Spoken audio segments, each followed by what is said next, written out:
it has a lot of character. Uncharted.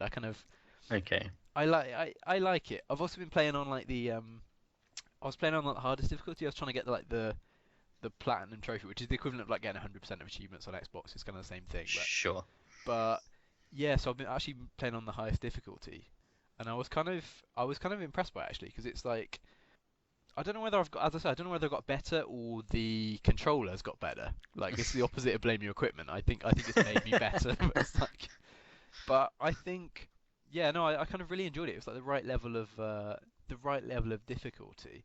Hmm. Um, yeah, no, I thought I'd actually talk to you about that as kind of a first topic. It's like, because I mean, when I'm playing this, the Uncharted games, like you get little choke points when you do get stuck. You know, when there are loads of enemies swarming around you or something like that that's really stumping you.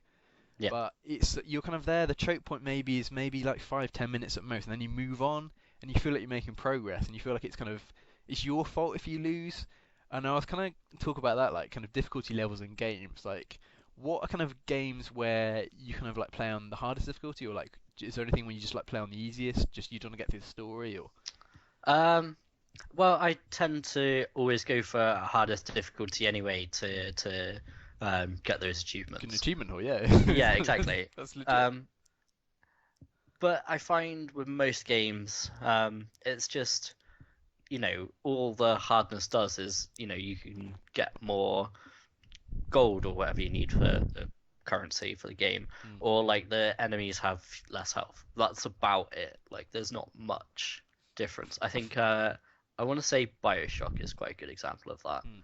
Um, like just the enemies don't get easier on the easier difficulties, but they have less health, so they're Oh easier yeah, to yeah, kill. that's a classic thing, isn't it? Just less health, and you have less health, and they have more, well, depending on if it's on easy, they have less health, you have more health, and you do more damage, that sort of thing, and sort of vice Yeah, versa if you're on high difficulty.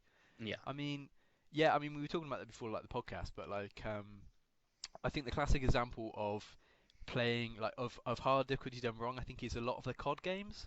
Hmm. Some of the I mean, some of the new, more recent ones fixed it. I think Modern Warfare 3, I think, fixes this. But like until I then, have to most say of I the stopped playing the COD games a long time ago. Fair dues. No, I did as well. I just played the Infinity War ones. I really love Modern Warfare. I didn't play any of the Treyarch stuff because I was a fiend. I was arrogant. I was like, I'm not playing that crap. But yeah, no, like because obviously that they're notorious for on a sort of normal difficulty. A COD game is like you just like you feel powerful. You feel like you're shooting all these terrorists and things, and there's explosions going on everywhere, and it's like at lightning pace. Yeah. Whereas you play on veteran on a lot of the older COD games, and you start to see where like you're trying to break the game rather than actually play it normally.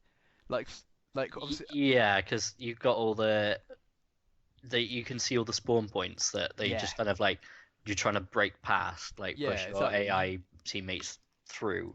Once yeah you do like that, then you can progress. yeah exactly like I think I was doing that on I did it on the first time I did this was actually they used to be harder, but I actually played Call of Duty 2 on 360, which is like one of the old World War II ones. And that's when I first realised this. That I was realising that instead of shooting enemies, what you're really looking for is the next cover point to try and push for. Just crouch down and crouch down behind the nearest cover point, and then your AI people will suddenly move forward and just kill everyone. Yeah. And you kind of realise that's like the thing. And then like, even in the later games, even then you've got the what's his name, Captain the Moustache guy, like Captain Price, where he cannot be killed. All the other AI friends can be killed, and you realise this. And I just took to just crouching down behind him and slowly pushing him forward into into the open, so that I could see where people were firing from, and then just adjust accordingly. He'd just be like, ah, just like that, and then you just be like, oh, okay, well, better you than me, because you can't be killed. Why are you not being used an asset in this war? The British Army has a man who cannot die from gunfire. Come on.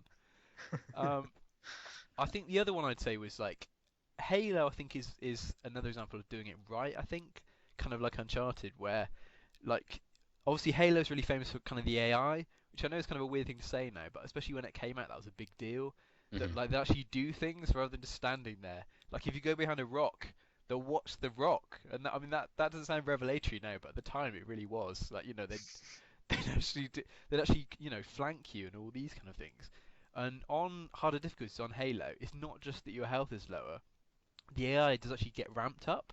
So they are actually using more advanced tactics. So that it's you're getting a different experience out of it, which I think Yeah. is worthwhile. You're not just being like, oh, I died in one bullet. I hate this. Yeah, you don't feel like you're breaking the game. You just feel like you're facing stronger enemies, like that are actually harder to kill, not just, you know, put a few more bullets in. Yes. I think a weird example. I was reading this morning about this. There's like a Twilight Princess remaster coming to Wii U, Hmm. which I want to play. This is a slightly obtuse one, but the it came out in game. It's like a late generation GameCube game. It also came out on Wii, Hmm. but because of Wii, because of the Wii remote, so they could get Waggle in.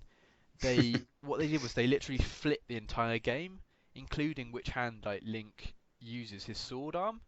Oh yeah, yeah, yeah, So yeah, when you go to play the remaster, they've switched it back to the GameCube one. So I'm gonna have played this game completely the opposite way around. Like all the locations are completely, flipped, and that's kind of so for me that's kind of difficulty in itself. And they're now making the Wii version is in the game, everything flipped and kind of slightly harder difficulty. But yeah, like stuff like that, that's weird, man. yeah.